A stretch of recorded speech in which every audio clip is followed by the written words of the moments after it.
மா, உன் மேல எந்த தப்பு இல்லைங்கறத நிரூபிச்சுட்டு தான் நீ இங்கிருந்து வெளியே போவேன்னு சொன்னல்லம்மா. அப்ப இந்த வீட்டு மருமகளா நீ இங்க இருக்கிற வரைக்கும் உனக்கு இங்க எல்லா உரிமையும் இருக்கத்தானே செய்யுது.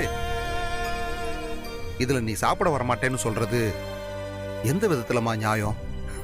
இதுக்கு முன்னாடி நடந்த பிரச்சனை எல்லாம் நான் நிரூபிக்க முடியாம போனதாலையும், ஒரு தடவை நான் இருந்தா அத்தை இங்க இருக்க மாட்டேன்னு சொன்னதுனாலையும், எங்க அவங்க தப்பான முடிவு எடுத்துருவாங்களோன்னு என் மேல பழி ஏத்துக்கிட்டு நான் வெளியே போனேன்.